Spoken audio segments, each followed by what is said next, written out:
Welcome to the Presidium. Allow me to be your guide.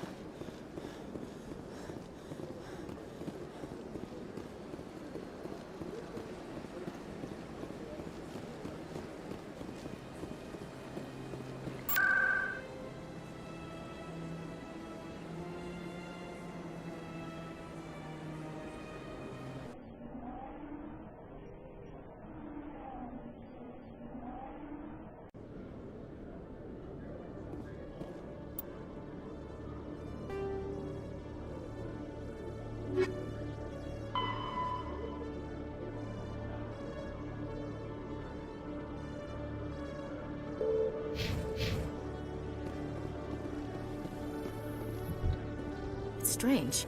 The Geth are attacking, and everyone around here is still worried about ordinary business. It is necessary, Chief Williams.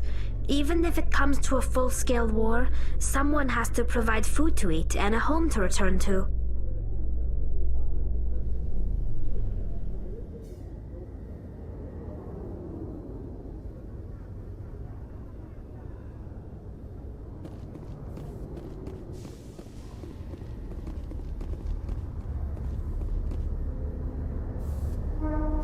I've got big news for you, Shepard. Captain Anderson is stepping down as commanding officer of the Normandy. The ship is yours now.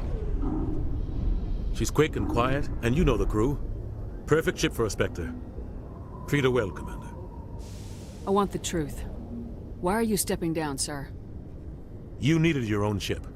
A Spectre can't answer to anyone but the Council. And it's time for me to step down. Come clean with me, Captain. You owe me that much. I was in your shoes 20 years ago, Shepard. They were considering me for the Spectres. What happened? I failed. I couldn't make the cut. It's not something I'm proud of. Ask me later and I'll tell you the whole story. For now, all you need to know is, I was sent on a mission with Saren, and he made sure the Council rejected me. I had my shot. It came and went. Now you have a chance to make up for my mistakes. I won't let you down, sir. Saren's gone. Don't even try to find him. But we know what he's after. The conduit. He's got his Geth scouring the Traverse looking for clues. We had reports of Geth in the Pharos system shortly before our colony there dropped out of contact, and there have been sightings around Noveria. Find out what Saren was after on Pharos and Noveria. Maybe you can figure out where the conduit is before he does.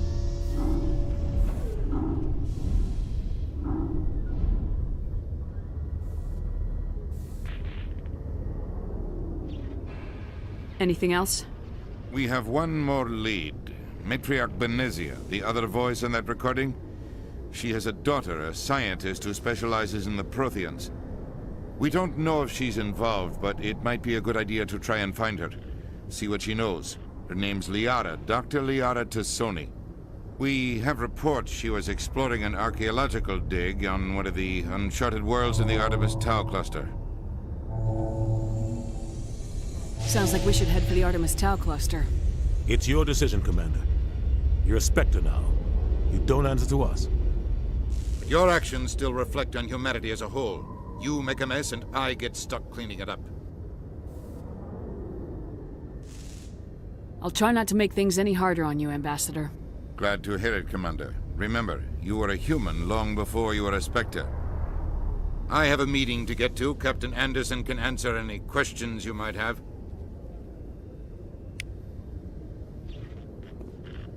Yes, Commander?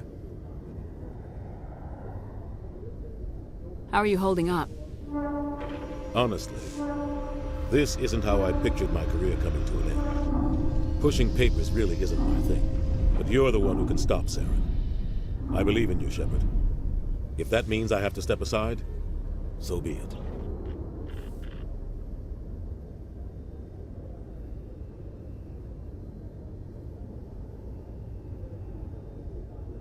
Tell me what happened with you and Saren 20 years ago. It's close to 20 years ago now. Ambassador Goyle was our representative here on the Citadel. Like Udina, she wanted to get a human into the Spectres.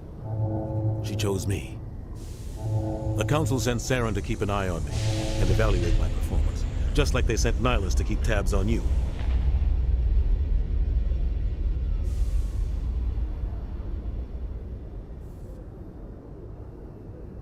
I I think I deserve the whole story.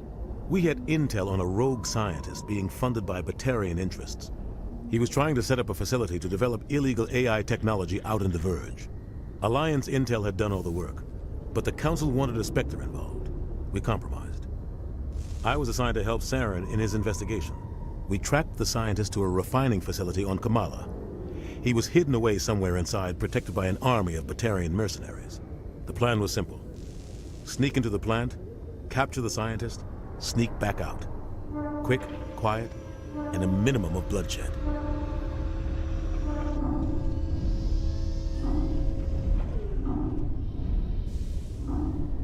I'm guessing things didn't go as planned? Saren and I split up to cover more ground. Then about halfway through the mission, there was a massive explosion in the refinery core. Officially, it was ruled an accident, but I think Saren detonated it on purpose to draw off the enemy guards.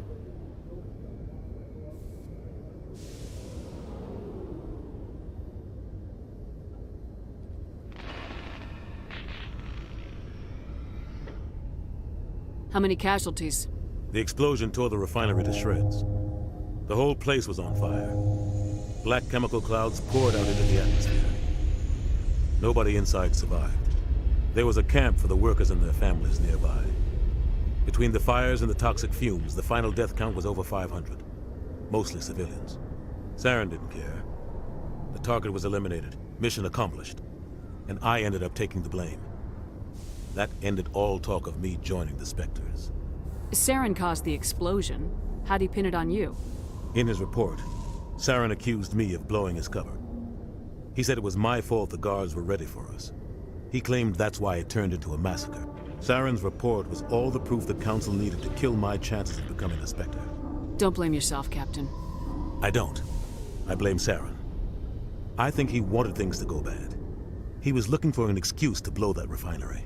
Maybe he just likes the violence. Maybe he was just trying to make me look bad to keep humans out of the Spectres. If so, he pulled it off. Why'd you let him get away with it? Who do you think the Council was going to listen to? Me? Or their best agent? I had a bad feeling about him right from the start. I should have been more careful. Maybe I could have stopped things before they got out of hand. Don't blame yourself, Captain. I don't. I blame Saren. Maybe he just likes the violence. Maybe he was just trying to make me look bad. The only thing I care about is stopping Saren. You're right, Commander. It's no good living in the past. I should go. I'll be here if you need anything.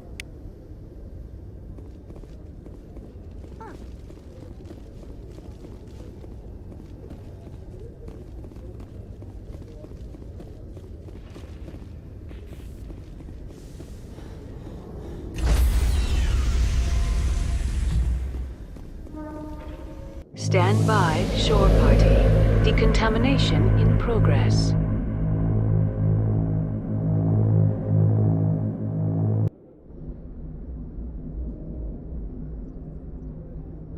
I heard what happened to Captain Anderson. Survives 100 battles and then gets taken down by backroom politics. Just watch your back, Commander. Things go bad on this mission, you're next on their chopping block.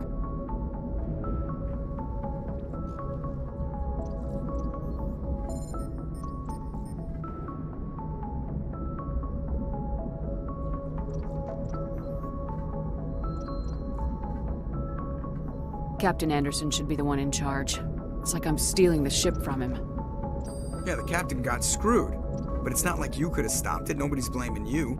Everyone on this ship's behind you, Commander. 100%. Intercom's open. If you got anything you want to say to the crew, now's the time. This is Commander Shepard speaking. We have our orders. Find Saren before he finds the conduit. I won't lie to you, crew. This mission isn't going to be easy. This began with an attack on a human settlement in the Traverse. But we know Saren won't stop there. His Geth armies aren't going to stay on the far fringes of Citadel space. For too long, our species has stood apart from the others. Now it's time for us to step up and do our part for the rest of the galaxy. Time to show them what humans are made of. Our enemy knows we're coming. When we go into the Traverse, Saren's followers will be waiting for us. But we'll be ready for them, too. This is the most important mission any of us have ever been on. The fate of an entire galaxy is at stake.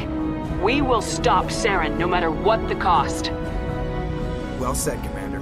Captain will be proud.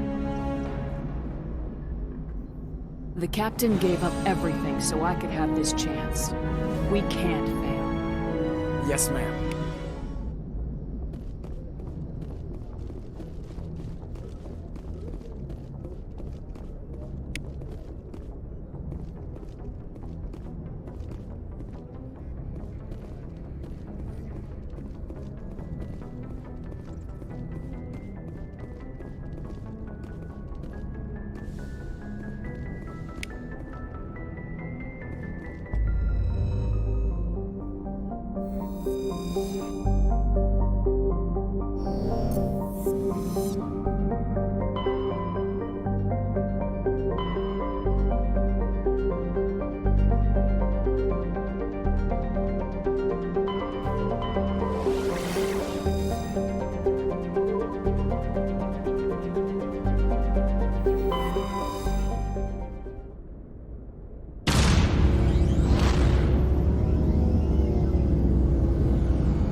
Commander, I'm picking up a signal from the planet's surface. It looks like an automated distress beacon.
by the distress beacon.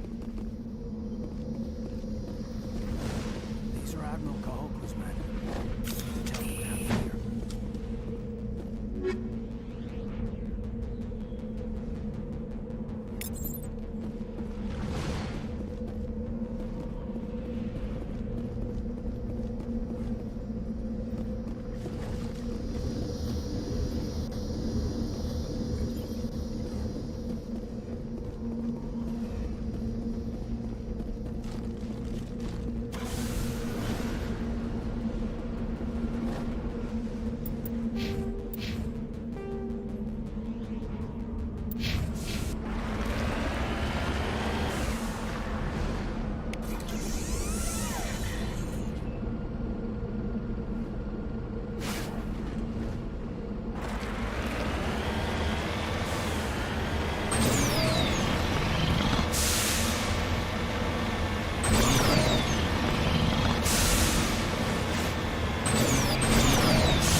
point.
Readings?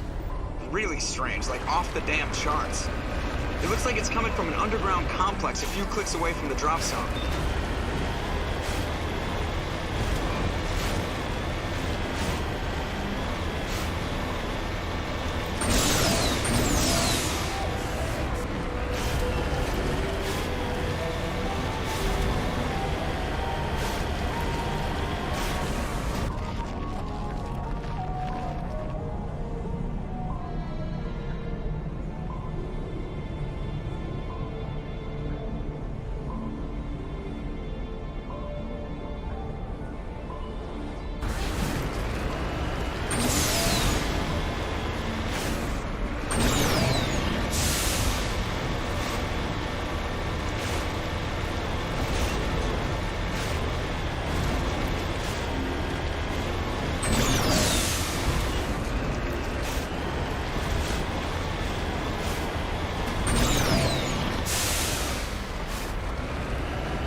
We can take that strong point head on.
around!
ruin before.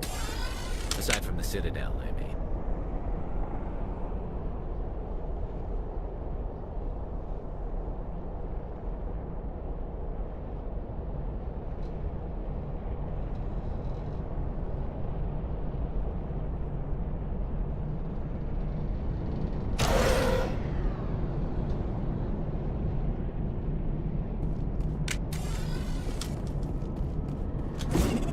Now it gets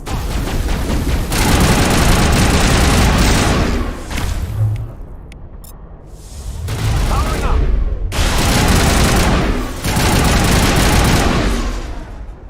The tiles in those holes remind me of the floor.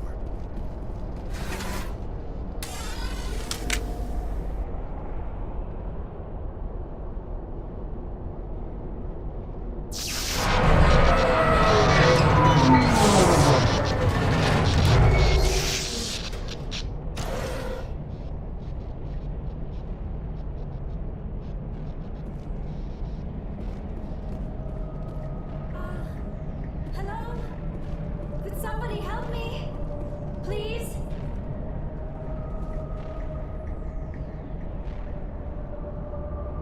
Can you hear me out there? I'm trapped. I need help. Are you okay? What happened to you? Listen, this thing I'm in is a Prothean security device. I cannot move, so I need you to get me out of it, all right?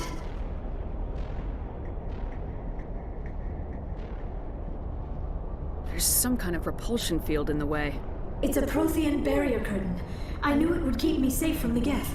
When I turned it on, I must have hit something I wasn't supposed to. I was trapped in here. You must get me out, please. We'll find some way to help you. There is a control in here that should deactivate this thing. You'll have to find some way past the barrier curtain. That's the tricky part. The defenses cannot be shut off from the outside. I don't know how you'll get in here. Be careful. There is a Krogan with the Geth. They have been trying different ways to get past the barrier.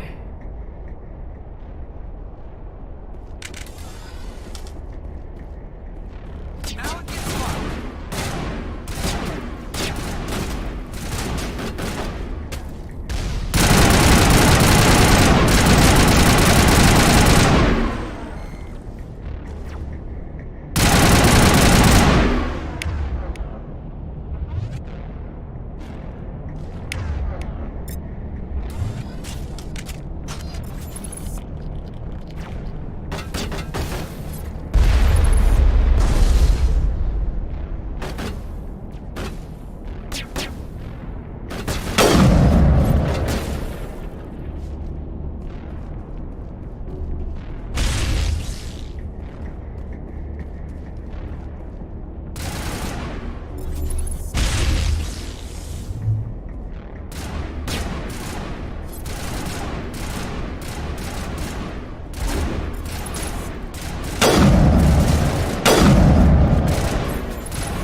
How did you get in here?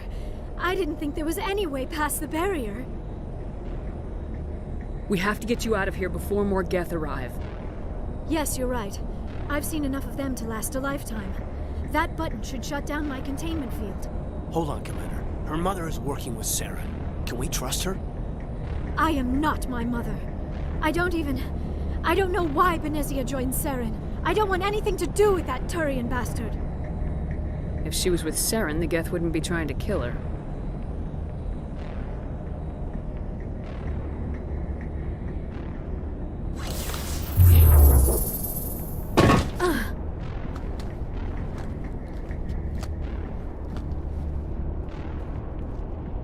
Any idea how we get out of this place?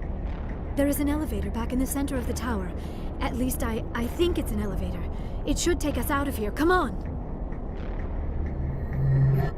I still cannot believe all this. Why would the Geth come after me? Do you think Benezia's involved? Saren's looking for the conduit. You're a Prothean expert. He probably wants you to help him find it. The conduit, but I don't know. What the hell was that? These ruins are not stable. That mining laser must have triggered a seismic event. We have to hurry. The whole place is caving in. Joker, get the Normandy airborne and lock in on my signal. On the double, mister! Aye, aye, Commander. Secure and away. ETA 8 minutes. Not much margin for error.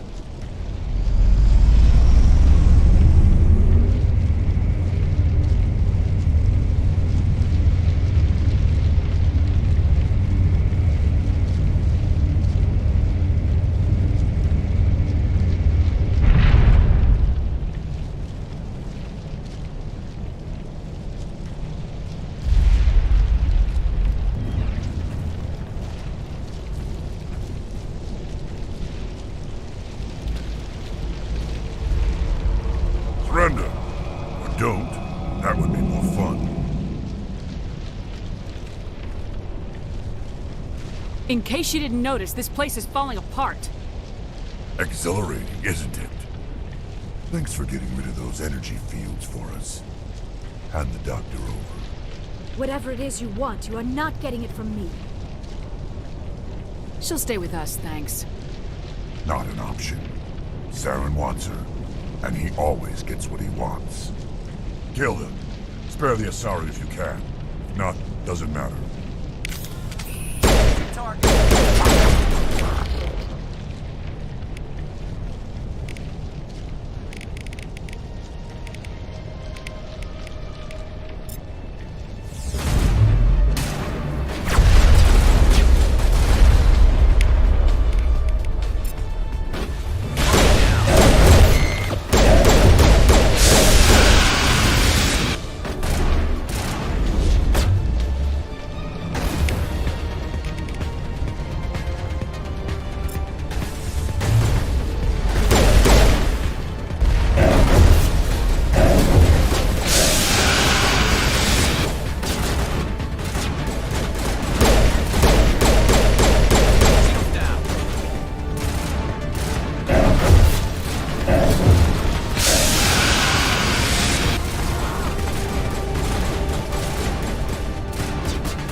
Too close, Commander. 10 more seconds we would have been swimming in molten sulfur.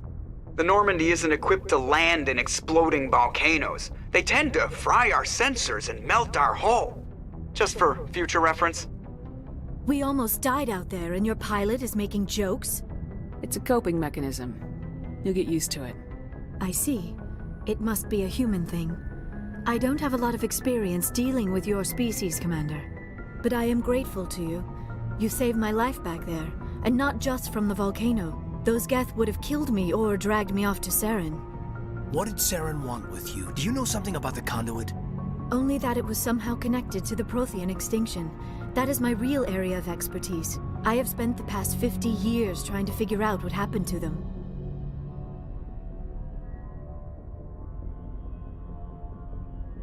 I've got my own theory on why the Protheans disappeared. With all due respect, Commander, I have heard every theory out there.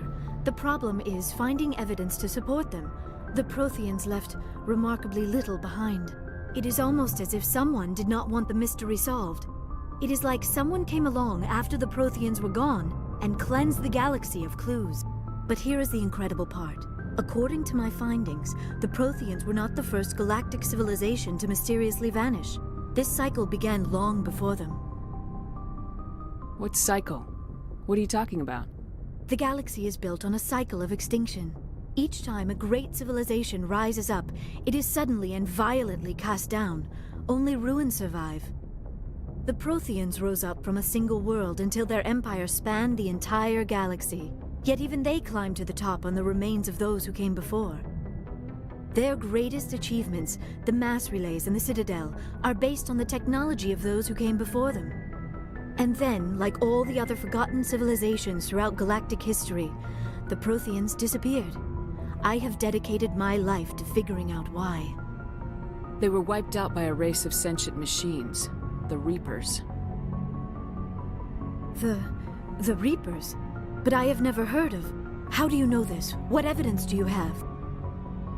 There was a damaged Prothean beacon on Eden Prime. It burned a vision into my brain. I'm still trying to sort out what it all means. Visions? Yes, that makes sense. The beacons were designed to transmit information directly into the mind of the user. Finding one that still works is extremely rare. No wonder the Geth attacked Eden Prime. The chance to acquire a working beacon, even a badly damaged one, is worth almost any risk. But the beacons were only programmed to interact with Prothean physiology. Whatever information you received would have been confused, unclear. I am amazed you were able to make sense of it at all. A lesser mind would have been utterly destroyed by the process. You must be remarkably strong-willed, Commander. This isn't helping us find Saren, or the conduit. Of course, you're right. I am sorry, my scientific curiosity got the better of me. Unfortunately, I do not have any information that could help you find the conduit, or Saren. I don't know why Saren wanted you out of the picture, but I think we'll be a lot better off if we bring you along. Thank you, Commander. Saren might come after me again. I cannot think of anywhere safer than here on your ship. And my knowledge of the Protheans might be useful later on. And her biotics will come in handy when the fighting starts. Good to have you on the team, Liara. Thank you, Commander. I am very grateful. Oh, I am afraid I am feeling a bit lightheaded. When was the last time you ate, or slept? Dr. Chakwa should take a look at you. It is probably just mental exhaustion, coupled with the shock of discovering the Protheans' true fate. I need some time to process all this. Still, it could not hurt to be examined by a medical professional. It will give me the chance to think things over. Are we finished here, Commander? We can talk again after you've seen the doctor. The rest of you, dismissed. Mission reports are filed, Commander. You want me to patch you through to the Council? Patch him through, Joker. Setting up the link now, Commander. We've received your report, Commander. I understand Dr. Tassoni is on the Normandy. I assume you're taking the necessary security precautions. Liara's on our side. The Geth were trying to kill her. Benezia would never allow Saren to kill her daughter. Maybe she doesn't know. Or maybe we don't know her. We never expected she could become a traitor. At least the mission was a success. Apart from the utter destruction of a major Prothean ruin. Was that really necessary, Shepard? The Geth were crawling all over those ruins. We were lucky to make it out alive. Of course, Commander. The mission must always take priority. Good luck, Commander. Remember, we are all counting on you.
Message coming in. Patching it through. Commander Shepard, my name is Nasana Dantius. I have a job for you. I can't say any more in an unsecured communication. If you're interested in hearing my offer, meet me on the Citadel so we can talk in person. I'll be waiting in the Diplomat's Lounge on the Presidium.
Equalizing interior pressure with exterior atmosphere.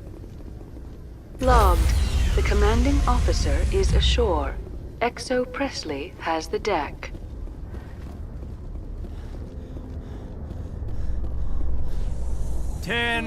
At ease. Rear Admiral Mihailovic, 5th Fleet. Commander Shepard, SSV Normandy. You don't know who I am, do you, Commander? I command the 63rd Scout Flotilla. You and the Normandy were slated for my unit after shakedown. Then the Council got their paws, claws, tentacles, whatever. They got them on our ship, and you. I still serve the Alliance, sir. As a Spectre, I can advance our interests to the Council. You still know what color your blood is, Shepard? I don't begrudge the politician's decision to throw you to the Council. It's an opportunity. I do begrudge this over-designed piece of tin, though. The Normandy is a fine ship, sir. She's served us well so far. It's a gimmick, Commander. Useless in a stand-up fight. This experiment diverted billions from our appropriations bills. For the same price, we could have had a heavy cruiser. But no, we had to make nice to the Turians, throw money at a co-developed boondoggle. I'm here to make an inspection, Commander. Normandy is an Alliance warship. I intend to see she's up to snuff. I'm sure you'll find everything in order, Admiral. I'll just bet. Wait here. I won't be long. Commander, I'm not happy. What did you find out of order? Who designed that CIC? Putting the commander aft of everyone else is inefficient. What if he needs to discuss with the operators toward the bow? Modified Turian style. They prefer commanders looking over their subordinates rather than in the middle of them. We wanted to see how effectively they can command with that setup. Reasonable goal, but they should have studied that in a lab rather than on a frontline warship. I had to shake my head at that drive core of yours. 120 billion credits of element 0 to make this thing able to move without giving itself away. You realize we could make drive cores for 12,000 fighters with that money? What good is it to hide for a few hours anyway? Useless. We can loiter in an enemy system and monitor traffic or drop infiltration teams on enemy worlds. Normandy could be more effective than the Solarian STG. Maybe. But that's not the job of a proper warship. We're supposed to find and kill the enemy fleet, not count how many times their garrison goes to the bathroom. And we need to talk about your crew, Commander. Krogan? Asari? Turians? What are you thinking, Commander?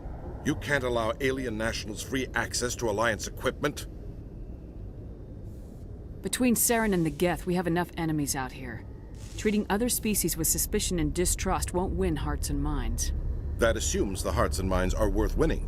That hasn't been proven yet. You have anything else to say, Commander? Any other justifications for the state of this vessel? None, sir. Very well. I don't agree with any of this, but your reasons seem sound. I'll be submitting a report to the Joint Military Council. It will not be as negative as I'd planned. Good hunting, Commander Shepard. Make us proud.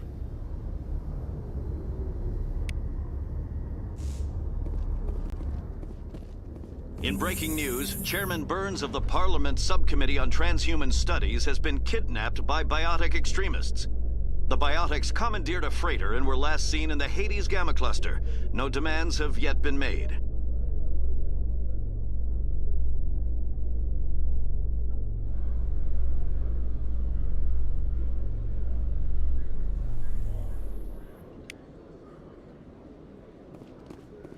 Commander Shepard? Khalees been seen in Al-Jalani, Westerland News. Would you answer a few questions for our viewers? What sort of questions? People back home have heard a lot of wild stories about you, Commander.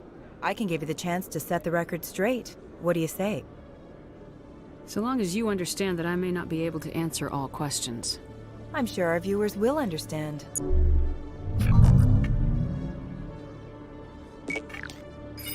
Humans have been trying to get the respect of the galactic community for 26 years. With that in mind, what are your feelings on being the first human Spectre? The Spectres represent the best of every species in the galaxy. To be asked to join them is an honor. Some have said your appointment is the Citadel throwing humans a bone. Have you encountered any situations where the Citadel asked you to place its needs before the needs of Earth? The Council is concerned with the needs of the whole galactic community. We're part of that community now. Our needs are on their agenda, but we're one of many. You really do believe that, don't you? You've been given command of an advanced human warship for your missions. Is there anything you'd like to say about it? Actually, the Normandy was co-developed by human and Turian engineers. Its design incorporates many innovations, all of which are classified, I'm afraid. So the Turians have knowledge of the Normandy that is being kept secret from the Alliance public? Do you think it was appropriate to hand Earth's most advanced warship over to the Citadel? I wasn't aware it had been handed over to anyone. I'm in command, and last I checked, I'm human. Same goes for my crew. Human, yes, but you do work for the Citadel now, Commander. One last question, Commander. Rumors back home say you're tracking a rogue Spectre named Saren. Do you have any comment on that? I'm afraid I can't comment on whatever my current assignment may or may not be. Don't worry, we'll find out. The eyes of Earth are on you. Don't let us down. Thank you for your time, Commander Shepard.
Hello again, Commander. I've got a proposition for you.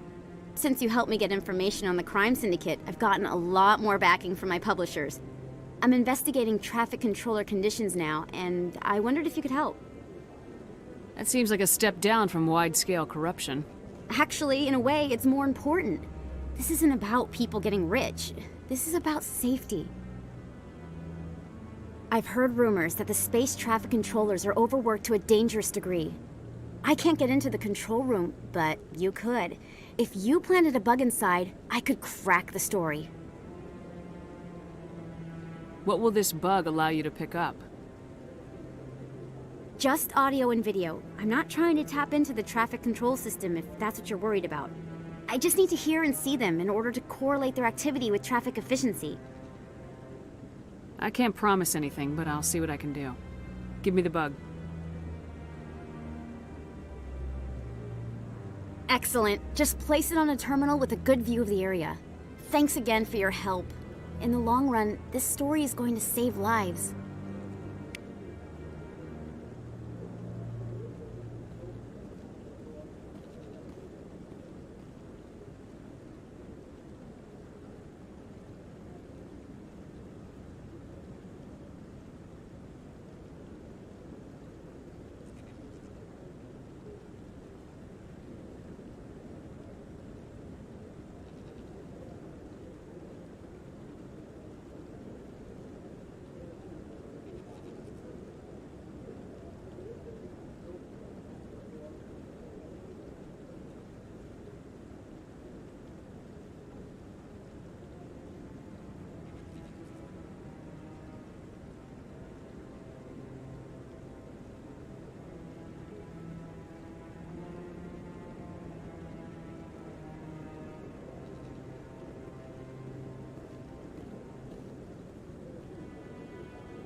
No, I'm waiting to speak. Commander, any word on my missing men? I'm not sure how to tell you this, Admiral. Your men were killed by a thresher maw. A thresher maw? That's not... My men wouldn't just stumble into a thresher nest. Not the entire unit. Somebody lured them there with an Alliance distress beacon. Placed it perfectly so they'd land right beside the thresher nest. Damn it. I had a bad feeling about this ever since my team disappeared. An Alliance beacon used as bait, my unit wiped out, and nobody seems to know anything about it. Commander, I appreciate what you did. Now I need to do my part. The families of those Marines deserve to know why they died. Anything you need from me? Not right now, Shepard, but I'll let you know as soon as I find something out.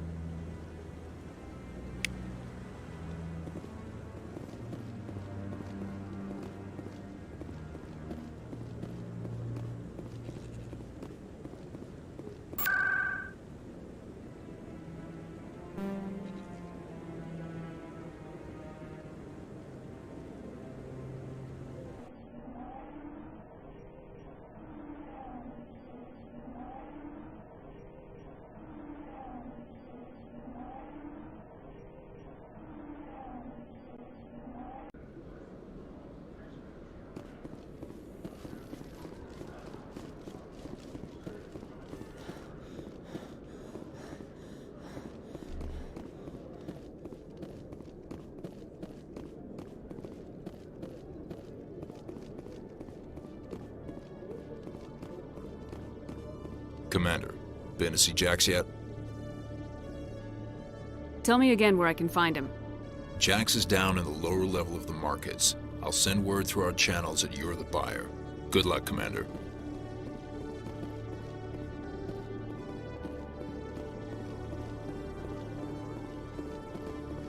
Hello, Commander.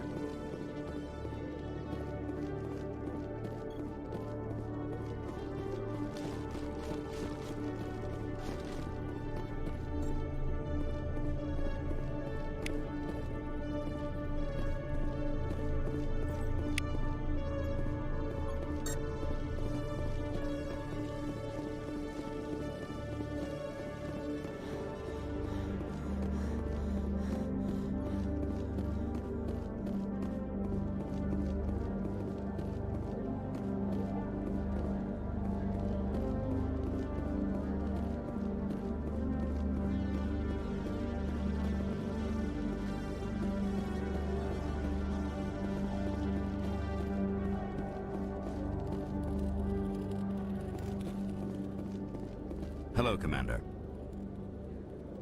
Show me what you got. I'll open the rare stocks for you, Commander. Enjoy.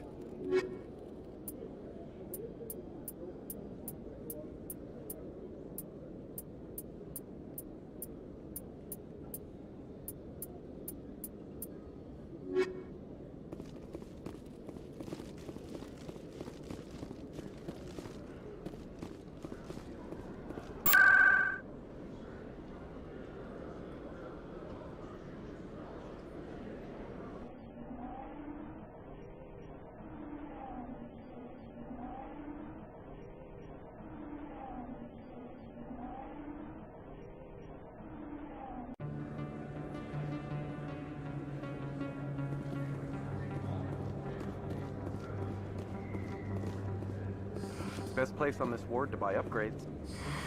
Welcome back, EarthClan. Will you be needing supplies for your return to the colonies? What colonies are you talking about? Oh, my mistake, EarthClan. I assumed... It doesn't matter. Pharos? Novaria? Well, if you haven't heard of them yet, I'm sure you will soon. But it doesn't matter where you hail from. My goods are available to all. Show me what you've got. Most excellent. I am sure you will find something pleasing.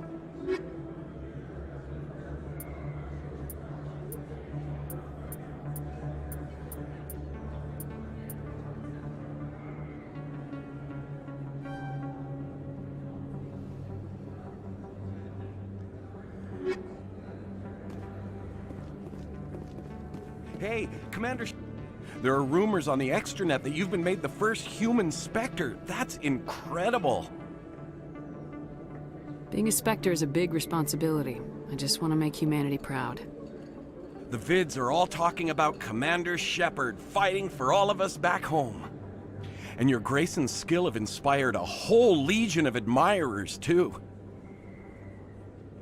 Hey, can I get your picture? Sure. No problem. Just hold up your gun. Perfect.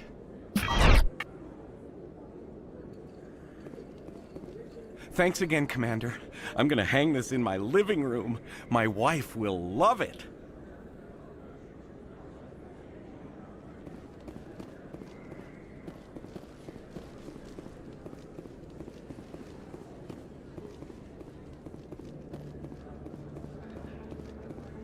Hold it. That's close enough, Army.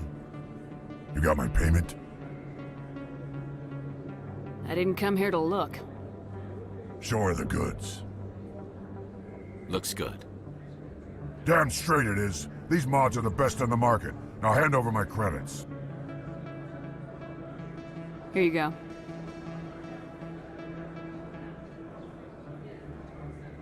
Here you go. Enjoy it. Come on, boys. We're done here.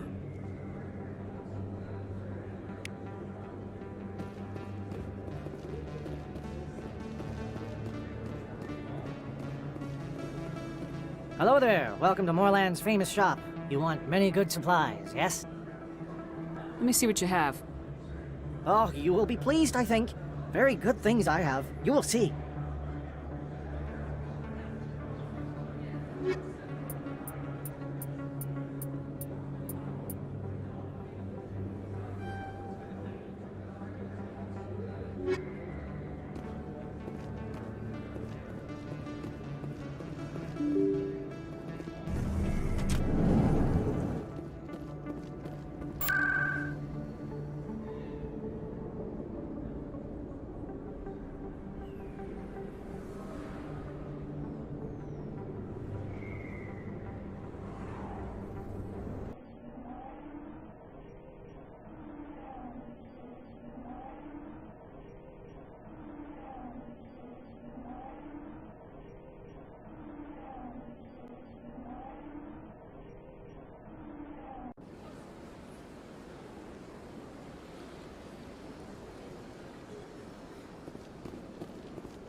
Welcome to the Presidium. Allow me to be your guide.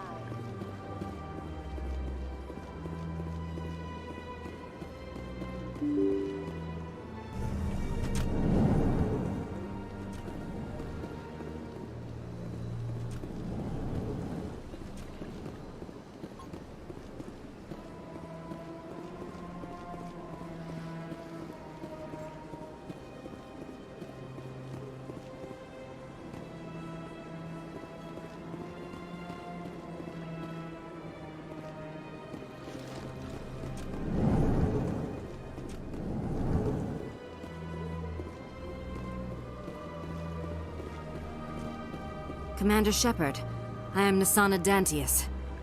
I'm glad you're here. I must talk to you about my sister Dahlia. She's been kidnapped by slavers.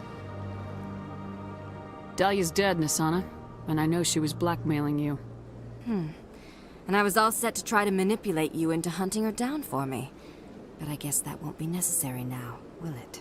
You wanted your sister dead? If people found out my sister was a criminal, I'd be considered a security risk. They'd revoke my clearance, or place me on administrative leave until she was apprehended. I shall transfer a little something into your account as a token of my appreciation. I'm sure you'll find the amount satisfactory.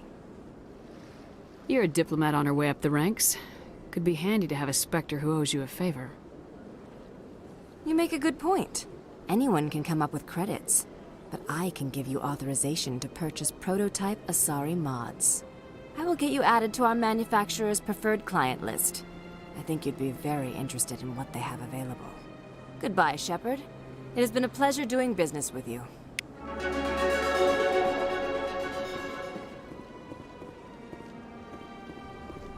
This place seems strange. Wish there were more humans around.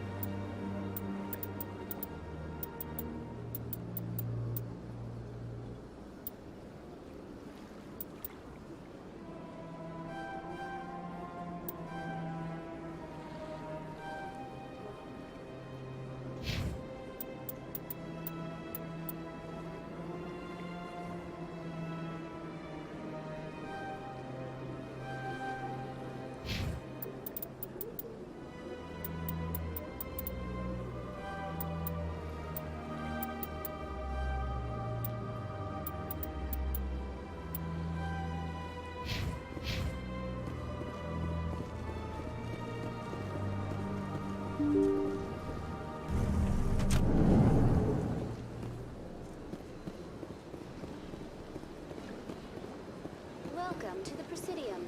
Allow me to be your guide.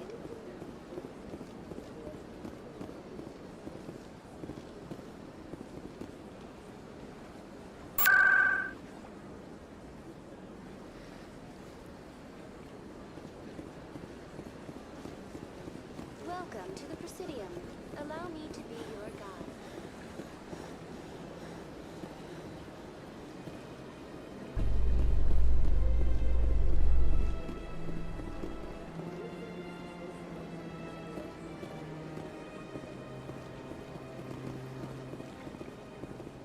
In remembrance of Eden Prime, we present another profile in courage with serviceman Nirali Bhatia. A devoted wife and talented chef, Serviceman Bhatia joined the Alliance military under the Deferred Education Plan.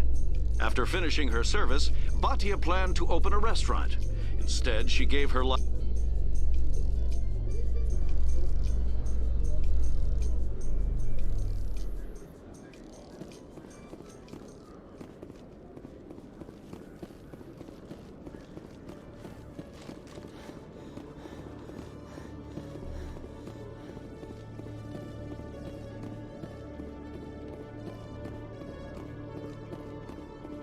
Commander, I hear you have something for me.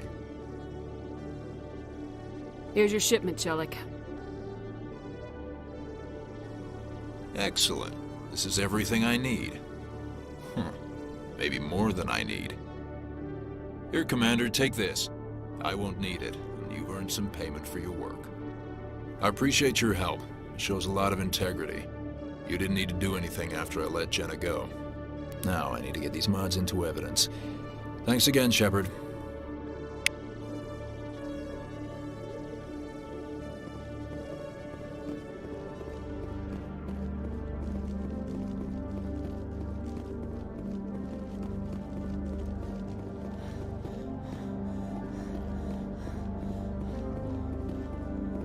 In entertainment news, Francis Kitt has announced plans to direct Hamlet with Elcor cast members. The production will open dramatic theater to the Elcor with a Hamlet who uses Elcor body language and pheromones. Kitt claims that he's also excited by giving a human audience the chance to judge Hamlet by his deeds and not his emotions.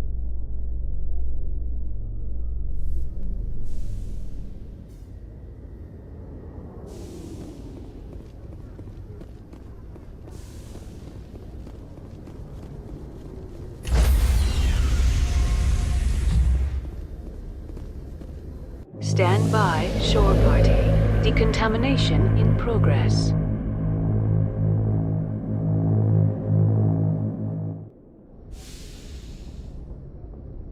Logged. The commanding officer is aboard.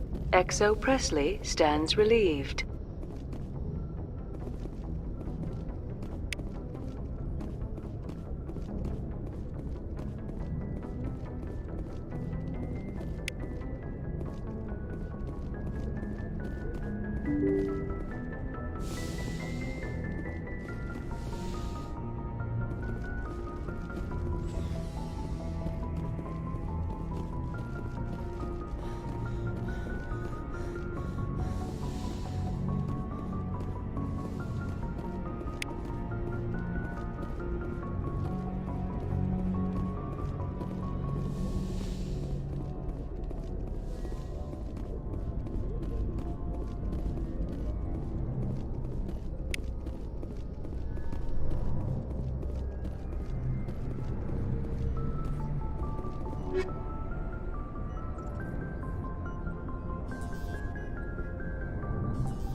I never properly thanked you for saving me from the Geth, Commander. If you hadn't shown up... I'm just glad we got there in time. So am I. I know you took a chance bringing me aboard this ship. I have seen the way your crew looks at me. They do not trust me. But I am not like Benezia. I will do whatever I can to help you stop Saren. I promise. Don't worry, Liara. I trust you. I know you won't let me down. It means a lot to hear you say that, Commander. Thank you. Tell me about yourself, Liara. Me? I am afraid I am not very interesting, Commander. I spend most of my time on remote digs, unearthing mundane items buried in long-forgotten Prothean ruins. Sounds dangerous. And lonely. Sometimes I would run afoul of indigenous life forms or stumble across a small band of mercenaries or privateers, but I was always careful. Until the Geth followed me to Artemis Tau, I never found myself in any situation my biotics could not handle. As for the solitude, well, that is one aspect that most appealed to me. Sometimes I just need to get away from other people. You don't like other people? I suppose it comes from being a matriarch's daughter. People expected me to follow in Benezia's footsteps. They wanted me to become a leader of our people. Matriarchs guide their followers into the future. They seek the truth of what is yet to come. Maybe that's why I became so interested in the secrets of the past. It sounds so foolish when I say it out loud. It sounds like I became an archaeologist simply to spite Benezia. All children rebel against their parents. It's a natural part of growing up. Aha, you share the wisdom of the matriarch, Shepard. That is exactly what Benezia said when I told her of my decision. But there was more to it than that. I felt drawn to the past. The Protheans were these wondrous, mysterious figures. I wanted to know everything about them. That is why I find you so fascinating. You were marked by the beacon on Eden Prime. You were touched by working Prothean technology. Sounds like you want to dissect me in a lab somewhere. What? No! I did not mean to insinuate. I never meant to offend you, Shepard. I only meant that you would be an interesting specimen for an in-depth study. No, that's even worse. Calm down, Liara. I was only joking. Joking? Oh, by the goddess, how could I be so dense? You must think I am a complete and utter fool. Now you know why I prefer to spend my time in the field with data disks and computers. I always seem to say something embarrassing around other people. Please, just pretend this conversation never happened. Do you know why Benezia joined up with Saren? I don't understand it. She was always outspoken about the need for the Asari to become more involved in shaping galactic events. Maybe she thought allying herself with Saren would somehow be for the greater good in the long run. At least I hope so. This hurts you, doesn't it? None of this makes any sense to me. I have not spoken to Benezia in many years, but I know her, and this was not like her. Something changed.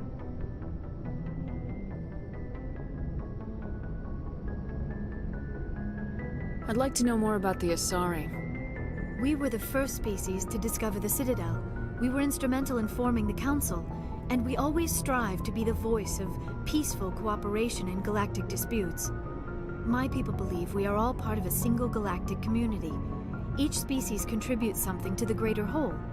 Although we seek to understand other species, it seems few of them seek to understand us. The galaxy is filled with rumors and misinformation about my people. Like what? Most of the inaccuracies are centered around our mating rituals. My species is monogendered. Male and female have no real meaning for us. We still require a partner to reproduce. This second parent, however, may be of any species and any gender. I don't understand. Your species can mate with anyone? Mating is not quite the proper term, not as you understand it. Physical contact may or may not be involved, but it is not an essential element of the union. The true connection is mental. Our physiology allows us to meld with other beings. We can touch the very depths of their minds. We explore the genetic memory of their species.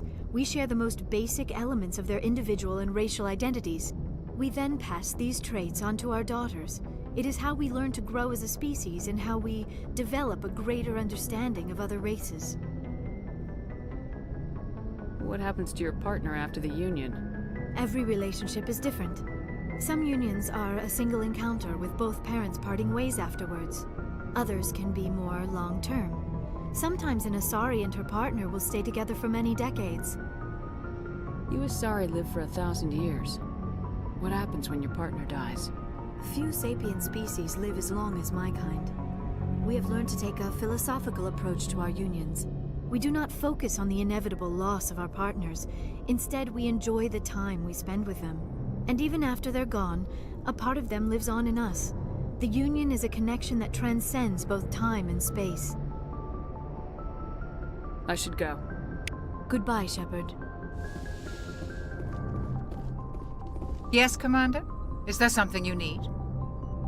How did you end up serving on an Alliance ship? I enlisted right out of med school. Earth always seemed boring to me. Too safe, too secure. I figured the colonies were teeming with exotic adventure. I wanted to travel the stars, tending the wounds of tough soldiers with piercing eyes and sensitive souls. Turns out military life isn't quite as romantic as I'd imagined. But humanity needs the Alliance if we want to keep expanding through the Traverse, and the Alliance always needs good doctors. So I stayed on to do my part. Ever think you made the wrong choice? Sometimes I think about opening a private practice back on Earth, or maybe taking a position at one of the new med centers out in the colonies. But there's something special about working on soldiers. If I left the Alliance now, I'd feel like I was abandoning them. I should go. Goodbye, Commander.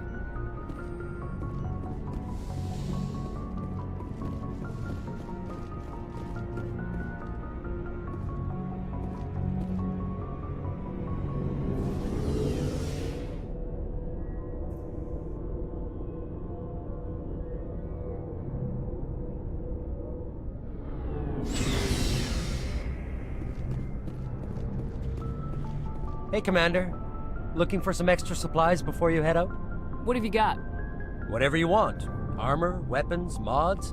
It's not standard Alliance issue, but that's not necessarily a bad thing. Well, as long as you don't mind paying for it. Why should I pay you for my weapons and armor? My stuff doesn't come from the Alliance. I have to purchase it myself, and it's not cheap. Hell, the licenses alone have set me back more than I'd like. But no licenses, no goods. Without the goods, I'm out of a job. Let's see what you got. You bet, Commander.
Commander, nice work out there.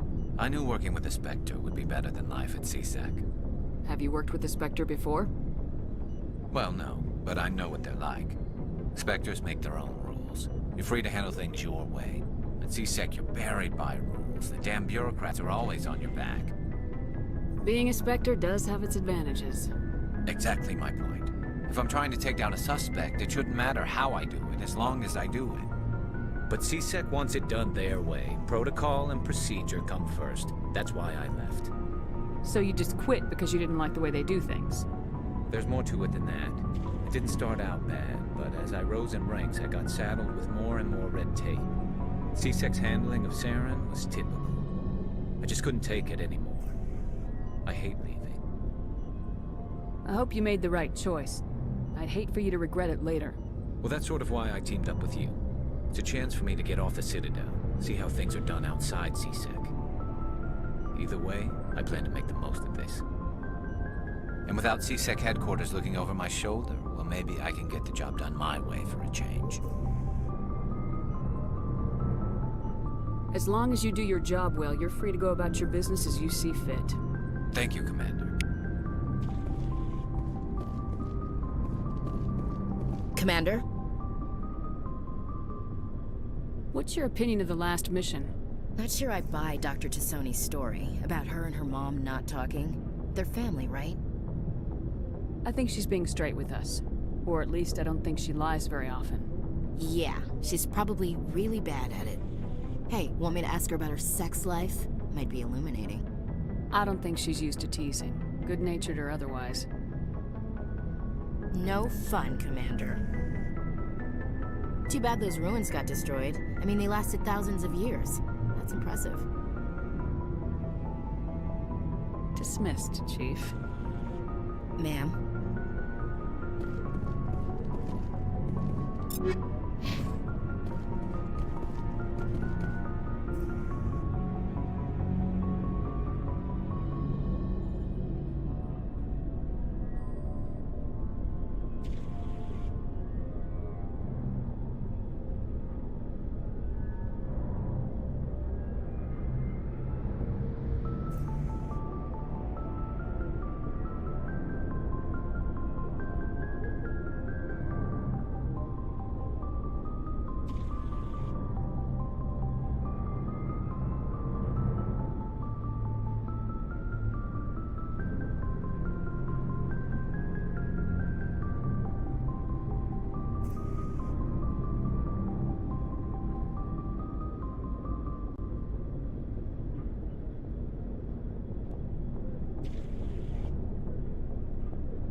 Shepard, what can I do for you?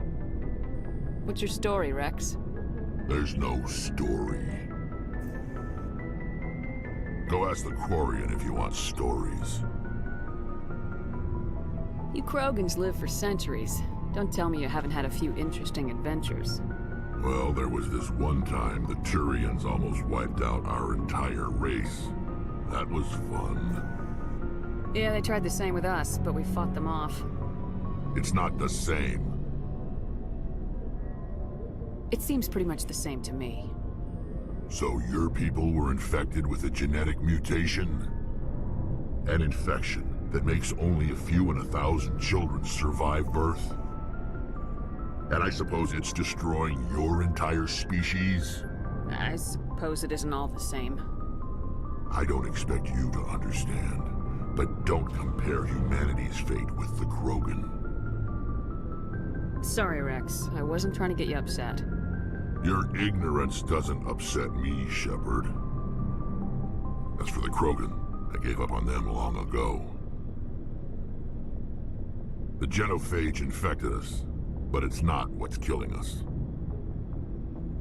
What can you tell me about the genophage? Ask the Solarians if you want details. They made it. All I know, it makes breeding nearly impossible. Thousands die in stillbirth, and most never get that far. Every Krogan is infected, every one. And no one's rushing to find a cure. Why don't the Krogan try to find a cure? When was the last time you saw a Krogan scientist? You ask a Krogan, would he rather find a cure for the genophage or fight for credits? He'll choose fighting every time. It's just who we are, Shepard. I can't change that. Nobody can. Are your people really dying? We're sure not getting any stronger. We're too spread out. None of us are interested in staying in our own system. Lots of species have left their homes and prospered. But they go to colonize new worlds. We're not settlers. We're warriors. We want to fight. So we leave. Hire ourselves out. And most of us never go back. So long, Rex. Shepard.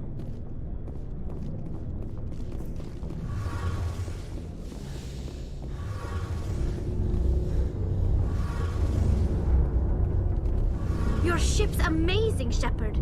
I've never seen a drive core like this before. I can't believe you were able to fit it into a ship this small. I'm starting to understand why you humans have been so successful. I had no idea Alliance vessels were so advanced. The Normandy's a prototype, cutting-edge technology. A month ago, I was patching a makeshift fuel line into a converted tug ship in the flotilla. Now, I'm sitting on board one of the most advanced vessels in Citadel space. I have to thank you again for bringing me along. Traveling on a vessel like this is a dream come true for me. I had no idea you found ship technology so interesting. It comes with being a Quarian. The migrant fleet is the key to the survival of my people. Ships are our most valuable resource. But we don't have anything like this. We make do with cast-offs and second-hand equipment. We just try to keep them running for as long as we can. Some of the fleet's larger vessels date all the way back to our original flight from the Geth.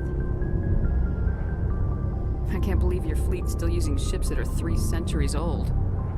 They're constantly being repaired, modified, and refitted. They aren't pretty, but they work. Mostly. We've tried to make ourselves as independent as possible on the flotilla. Grow our own food, mine, and process our own fuel. But some things we just can't make on our own. A patch to maintain the hull integrity requires raw materials we just don't have. That's why our pilgrimages are so important. Tell me about your people. Our lives aren't easy. Resources are scarce, and we are constantly on the move. Everything we do must in some way contribute to the continuation of the migrant fleet. There are 17 million Quarians in the flotilla, and each of us relies on the others for survival. The bonds among my people are strong. Unfortunately, we have had to surrender many of the freedoms and civil liberties other species take for granted. What kind of freedoms? Well, it's illegal for parents to have more than one child.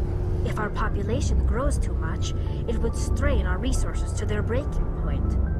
Of course, we also can't allow our numbers to become too few. If our population is in decline, the rule against single births is temporarily repealed. In extreme cases of population decline, incentives are even offered to encourage multiple births, though the Conclave hasn't had to take such measures in nearly a century. That's your government. The Conclave is our civilian branch of government. Each ship can elect a representative to serve on the Conclave and make decisions that affect the fleet as a whole. On matters that affect an individual ship, however, the captain has the final say. It's a tradition that dates back to the early days, when the fleet was governed by martial law. Fortunately, most captains nowadays are smart enough to have an elected council from their crew to give them advice and guidance.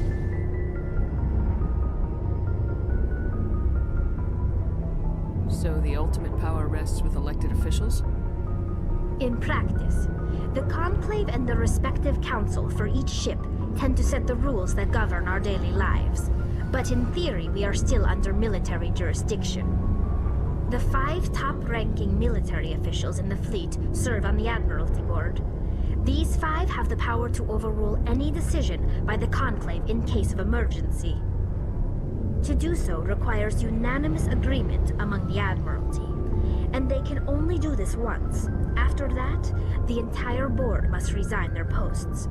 It's a safeguard that served us well. In nearly 3 centuries, the Admiralty Board has only overruled the Conclave 4 times. I want to know more about the Geth. I doubt I can tell you anything you don't already know. It's been almost 3 centuries since they drove my people into exile. All I know is the story of their origins, what they were when we created them, and how they turned on us. Interesting. The Geth were originally created to serve as an automated manual labor force. Initially, their intelligence was as limited as any VI. Over time, we made small modifications to their programming to allow them to perform more varied and complex tasks, bringing them closer and closer to true AI status.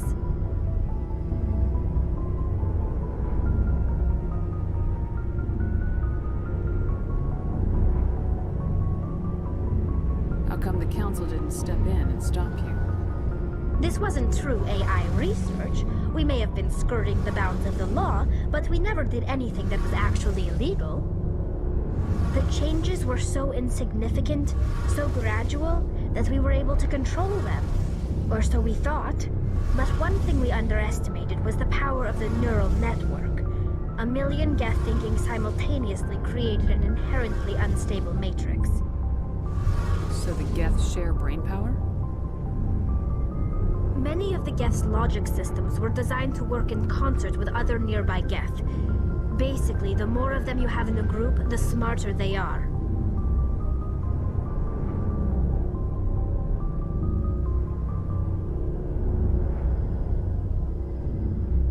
So there's some sort of group consciousness? No, nothing like that. They cannot share sensory data or information. Their programming cannot handle that much simultaneous input.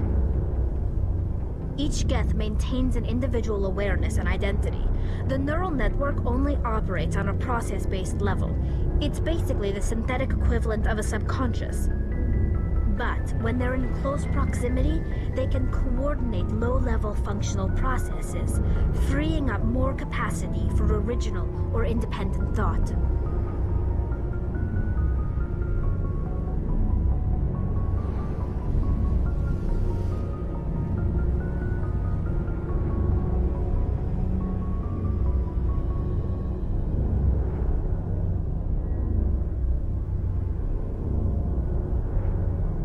That doesn't make any sense. I'm probably oversimplifying. The Geth are incredibly advanced and complex creations. All you need to know is that they get smarter when they gather in large numbers. As we built more and more Geth, their effective intelligence became more sophisticated, more abstract. One day, a Geth began to ask its Quarian overseer questions about the nature of its existence. Am I alive? Why am I here? What is my purpose? As you can imagine, this caused a near panic among my people. I don't see what's so bad about those questions. The Geth were created to engage in mundane, repetitive, or dangerous manual labor. That's fine for machines, but it won't satisfy a sentient being for long. The Geth were showing signs of rudimentary self-awareness and independent thought. If the Geth were intelligent, then we were essentially using them as slaves. It was inevitable the newly sentient Geth would rebel against their situation. We knew they would rise up against us, so we acted first. A general order went out across all Quarian-controlled systems to permanently deactivate all Geth. The Geth responded to this order violently.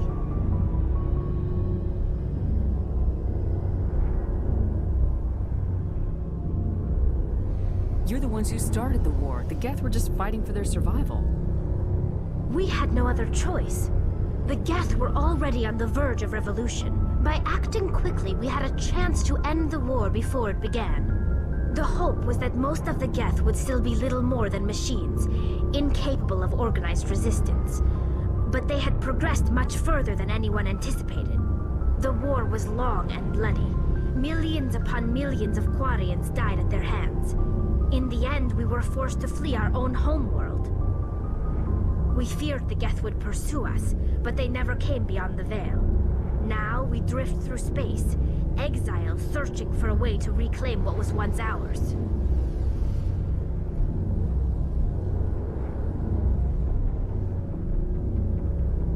I want to know more about the pilgrimage.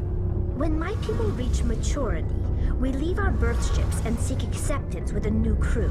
It's necessary to maintain genetic diversity among the fleet. But no ship wants to accept someone who will be a burden on them. So, to prove our worth, we embark on a pilgrimage. We set out alone, leaving the flotilla and our families behind us. We only return once we have found something of value we can bring back to the fleet. This is presented as a gift to the captain of the respective ship we wish to join. If the gift is accepted, we are welcomed into the crew. Can a captain choose to reject the gift? That doesn't happen often. Most captains are eager to increase the size of their crew. It increases their own standing in our society.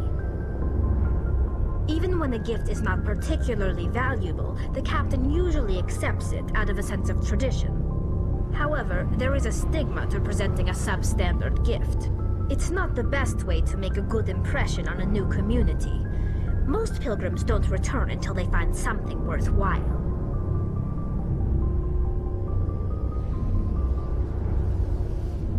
I want to talk about something else. Like what? I should go. See you later.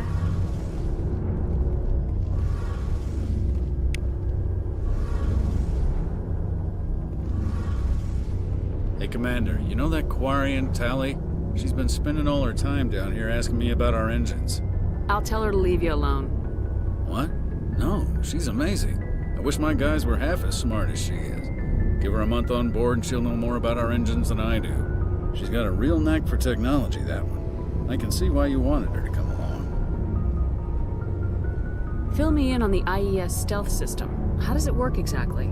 You can't hide a ship out in space. They emit too much heat and radiation. Too easy for sensors to pick them up, unless you find a way to capture those emissions. So our stealth systems trap the energy we give off in storage sinks built into the ship itself. No emissions to give away our location.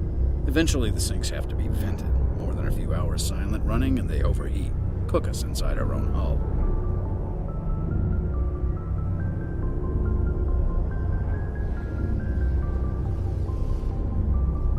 There's no way for anyone to detect us? A visual scan can still pick us up. Anyone looking out a window can see us plain as day. But you have to be pretty close to get an actual visual out in space. Most vessels rely on scanners. As long as the stealth systems are engaged, they can't see us. Not unless we accelerate to FTL speeds. Why doesn't it work with faster-than-light travel? Cranking up to FTL blue shifts our emissions, pushes them into frequencies too high to capture in the sinks. As soon as we make the jump, it's like setting off a flare. Sensors can pick up our location whenever we enter or exit FTL flight, but for short-range missions, our stealth systems are amazing, and we've got the only one.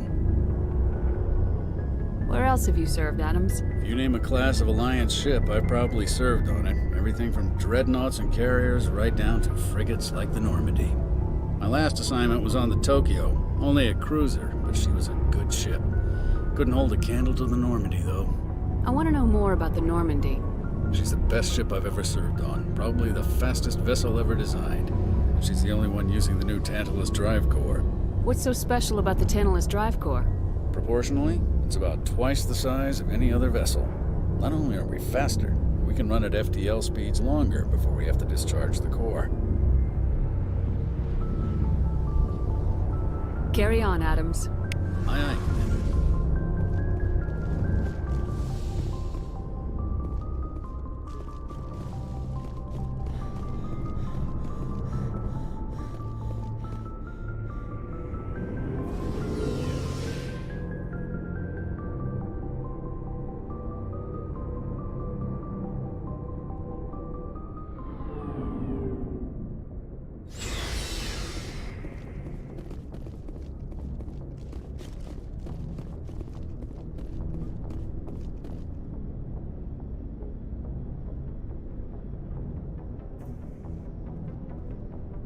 Commander, do you have a minute? What's on your mind, Lieutenant? Off the record, I think there's something wrong here. This Saren is looking for records on some kind of galactic extinction, but we can't get backup from the Council? Sorry, Commander. There's writing on the wall here, but someone isn't reading it. We'll get things done. I'd rather operate independently than have the brass on our backs anyway. I hear you. It just seems like a group that's been around as long as the Council should see this coming. It's funny, we finally get out here, and the final frontier was already settled. And the residents don't even seem impressed by the view. Or the dangers. Well, well. You're a romantic. Did you sign on for the dream, Malenko? Secure a man's future in space? Yeah, I read a lot of those books when I was a kid, where the hero goes to space to prove himself worthy of a woman he loves, or, you know, for justice. Or maybe I was a romantic in the beginning, but I thought about it after brain camp.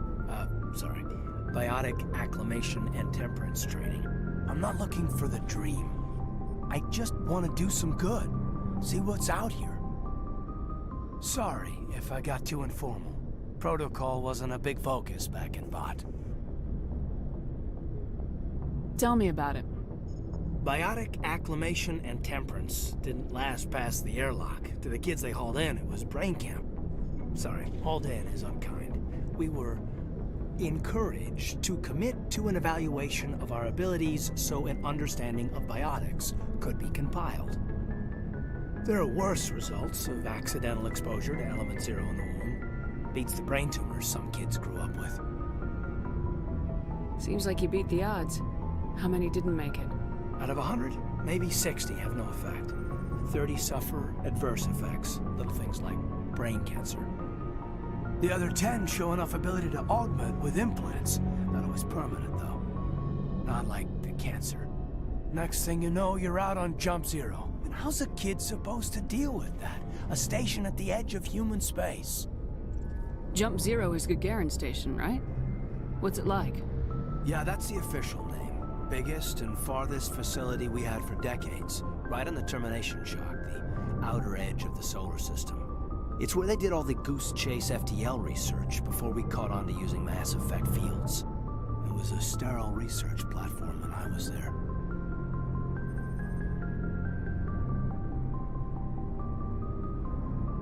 There were other kids in the same boat, right? At least you weren't alone out there. That's true. We did have a little circle that'd get together every night before lights out. We didn't have much to do, though. It was a research platform then, and Kinetics kept Jump Zero off the extranet to prevent leaks.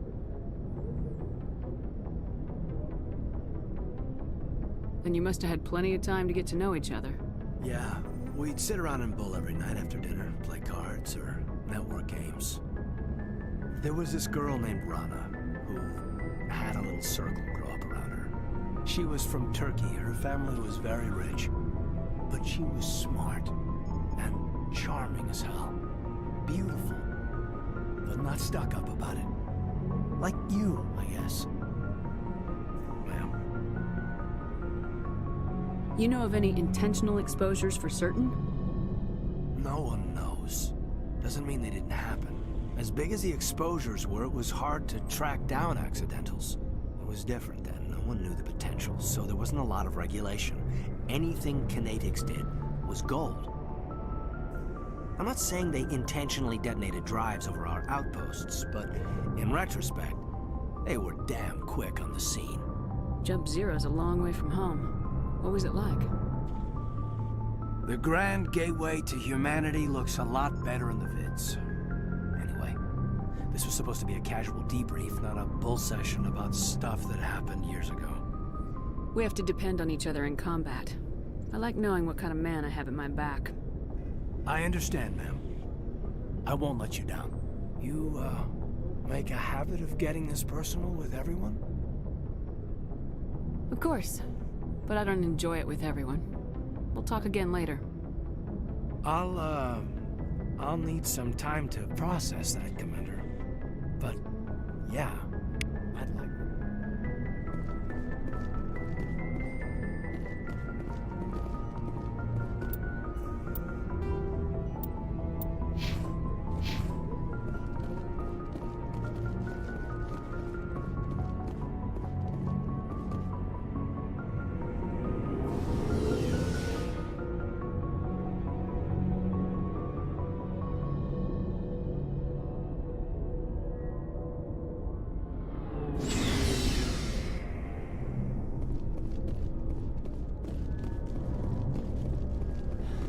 Commander? Do you have a few minutes to talk? One-on-one? Sure. I was hoping to get a minute of your time off the record. I keep an open door policy. If you have any concerns, lay them on me. All right. I know things are different aboard the Normandy, but I'm concerned about the aliens, Vicarian and Rex. With all due respect, Commander, should they have full access to the ship? They may not serve the Alliance, Chief, but they're allies. At least as far as Saren goes. This is the most advanced ship in the Alliance Navy. I don't think we should give them free rein to poke around the vital systems. Engines, sensors, weapons. You don't trust the Alliance's allies? I'm not sure I'd call the Council races allies. We, humanity, have to learn to rely on ourselves. How do you get from relying on ourselves to mistreating our allies? I don't mean we should mistreat them, Commander.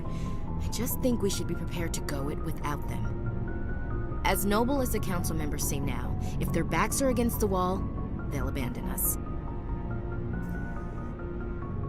I don't see that as inevitable. Look, if you're fighting a bear and the only way for you to survive is to sick your dog on it and run, you'll do it.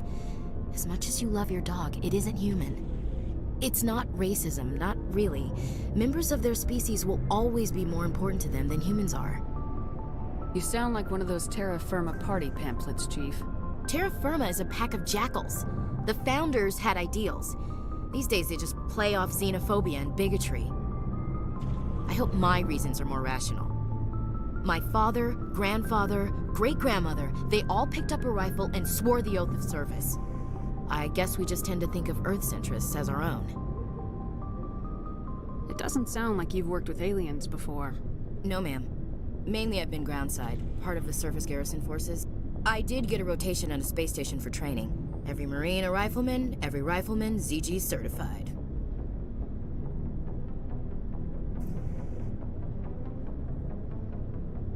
That's odd. Your record is spotless and your technical scores are exemplary. You should be serving with the fleet. Anyway, that's why I haven't served with many aliens, Commander. I come from a military family too. My parents were both Navy. Anybody in your family we might know? Couldn't say, Commander. We probably have a lot in common. You join up to carry on the tradition? No. The future of humanity is out here. There's so much we haven't seen yet. Yeah. I still remember my first field exercise on Titan. When we hit mud, the reality hit me. I'm the first person who ever stood here. Then my drill instructor kicked me in the ass. I went face first into the muck. He spent the next 5 minutes chewing me out for gold bricking. Don't tell me you had Gunny Ellison. He's the only one who uses that word to describe shirking duty. Oh lord, you went to the Makapog boot camp too? Yeah, Gunny Ellison's still reaming out recruits down there. Kicking ass and using words like inveigle and pusillanimous.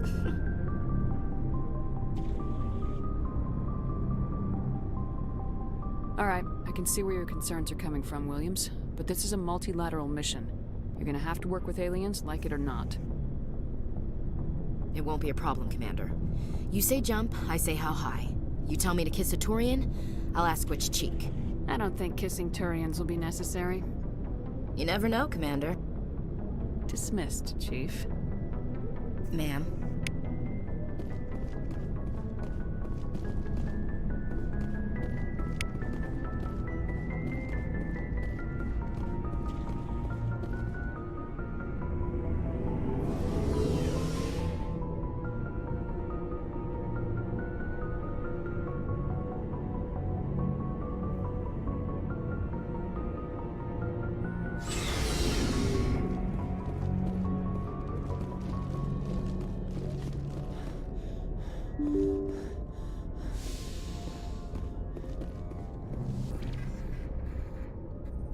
If anyone has to take over for Captain Anderson, I'm glad it's you. I'm not sure about having non-humans on our ship, though. Speak freely, Presley. I want to know if you have a problem with non-humans. It's not that, Commander.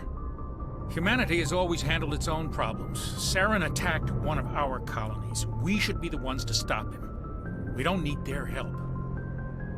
This is bigger than humanity. Saren's a threat to every species in the galaxy, and I'll welcome anyone who wants to help me bring him down. I guess so. Maybe I'm just stuck in the old ways of thinking. But don't worry, Commander. This won't be a problem. How did you end up assigned to the Normandy? I signed up with the Alliance as a navigator right out of school, following in my grandfather's footsteps, I guess. My first posting was on the Agincourt. We were at Elysium during the Skillian Blitz. A massive fleet of alien raiders hit the colony, trying to wipe it out. They had the numbers, but their ships were no match for an Alliance frigate. It was a slaughter. We couldn't even keep track of how many ships they lost. How'd you end up on the Normandy? I got my officer's commission after Elysium. Must have made an impression on the right people. Captain asked for me when he was picking his crew.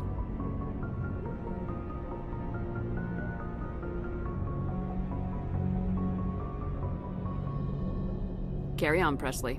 Yes, ma'am.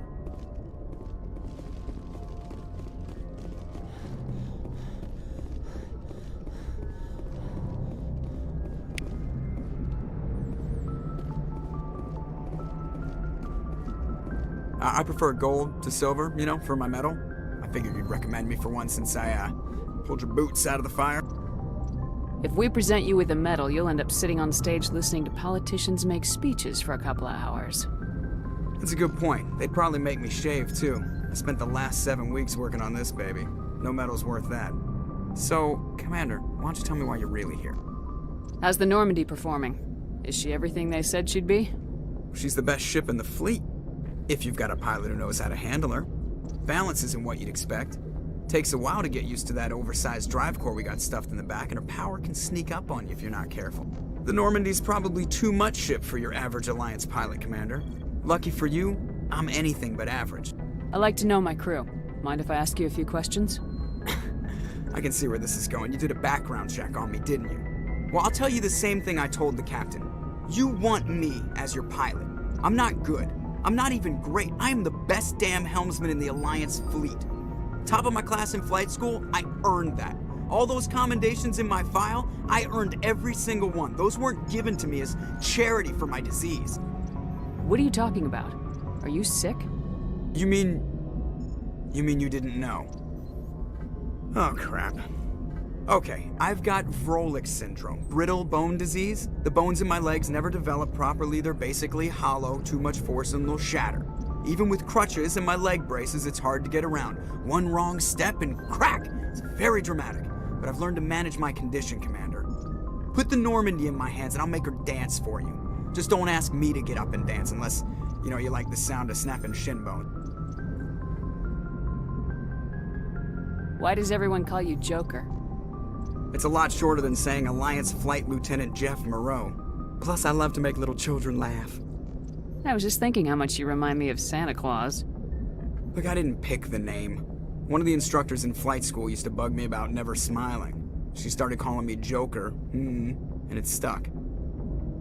Why didn't you ever smile? Hey, I worked my ass off in flight school, Commander. The world's not gonna hand you anything if you go around grinning like an idiot. By the end of the year, I was the best pilot in the academy, even better than the instructors, and everybody knew it. They'd all got their asses kicked by the sickly kid with the creaky little legs. One guess who was smiling at graduation? I have to go. All right, see ya.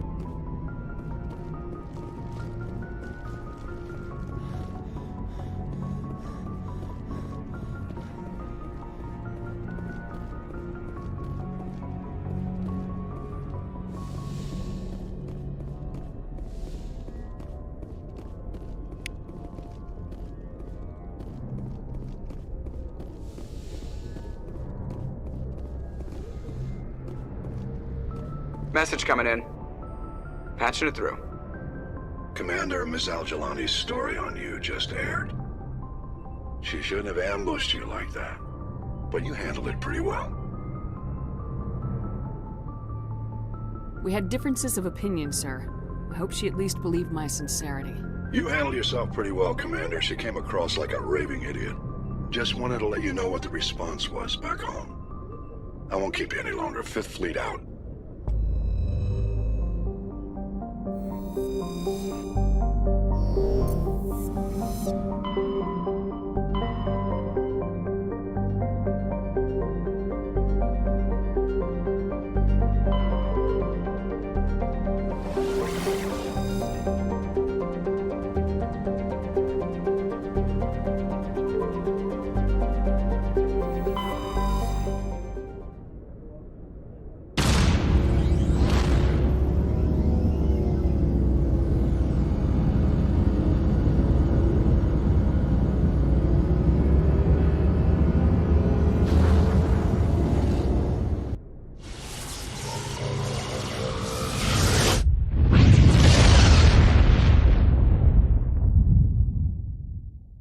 Message for you, Commander. Just came in over a secure channel.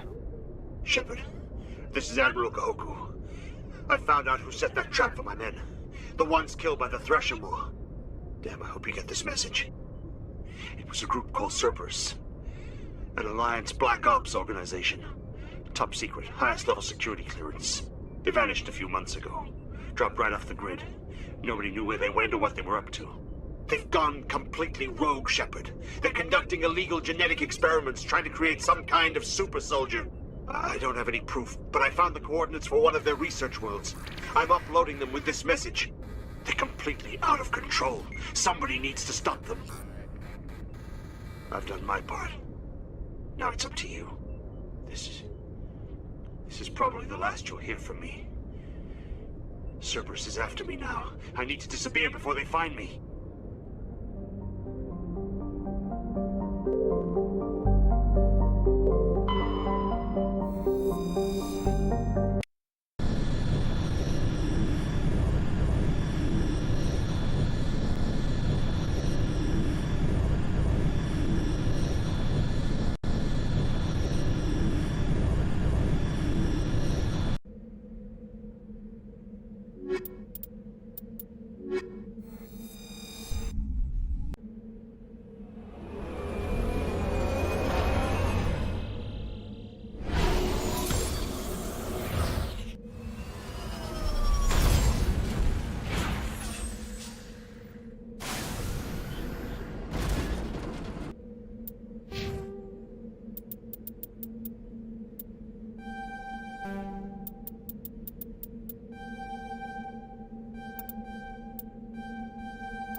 I know who runs this place. Have you been here before? No, but I was planning to come here before you and I met. This place belongs to a Turian scum named Taun Actus. It's a long story, but he's got something that belongs to me. What is it? Family armor. It's been with us for over 5 generations. Turian military took it from my father's father after the war. Somehow this ass wound up with it. I want it back. We'll get it back. Now let's move. Right behind you.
Message coming in. Patching it through. General distress call. Sacred Angel medical transport. Critical system failure. Losing power. Emergency landing. Argos. Communications failing. Life support and emergency transponder. Won't last. Please hurry.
It's a trap!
Commander, urgent message from Alliance Command coming in.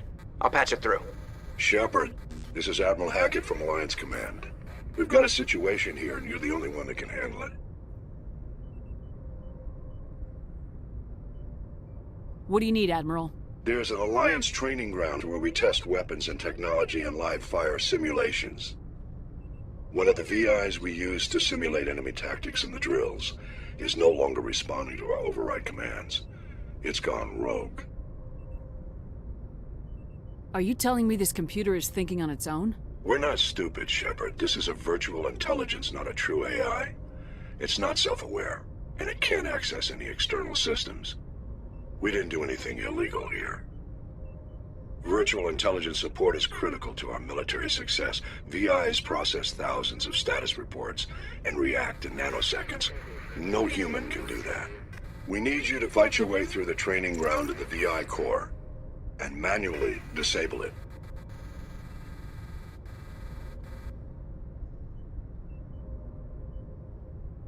Don't worry, Admiral. I'll take that thing out. I know Spectres answer the Council, but you're still human. You're still part of the Alliance military, and right now we need you. The VI controls all the facility's weapons, drones, and automated defenses. You're the only one that can pull this off, Shepard. Good luck.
Ready. On your order, Shepard.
Empty.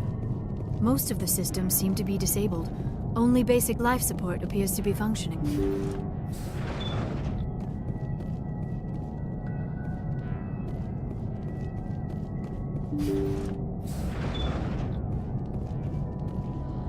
Hear that? We're not alone.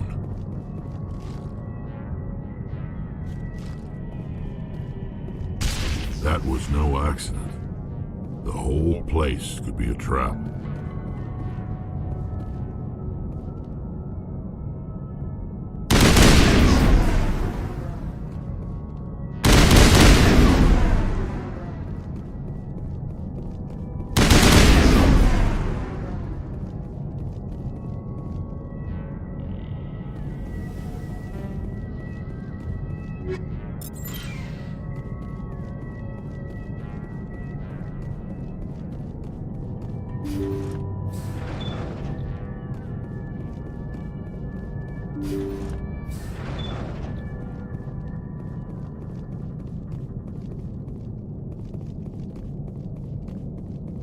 Jacob's not going to make it.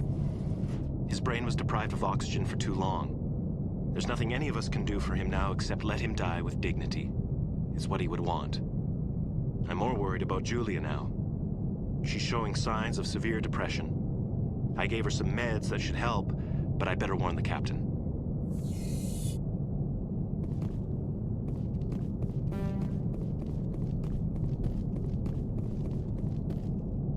That machine's keeping him alive. I do not see any brain activity on the readouts. He is dead. This body is just an empty shell. Maybe we should shut the machine down. It's the merciful thing to do. It is your decision, Shepard. But perhaps we should wait until we have more information before we do anything.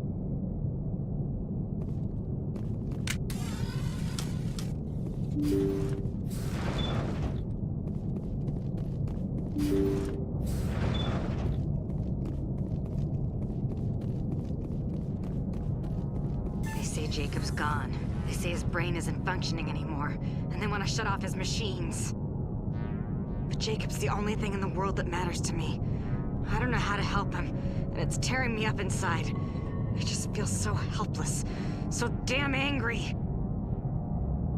Dr. Smith gave me some meds to calm down, but I didn't take them. I can't. Not until I figure out a way to help Jacob. I won't give up on him. I won't!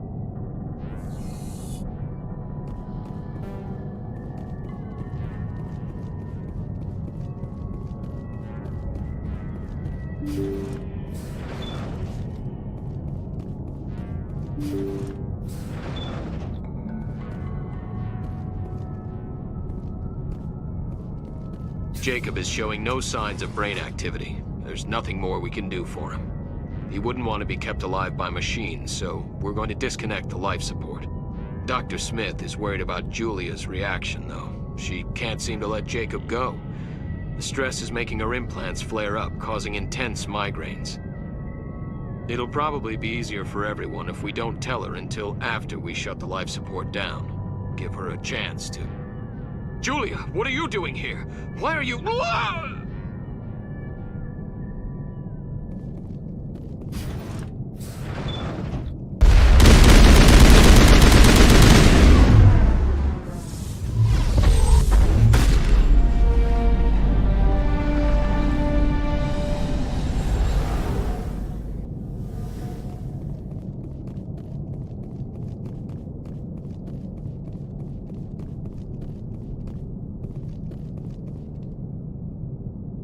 That was the compassionate thing to do, Shepard.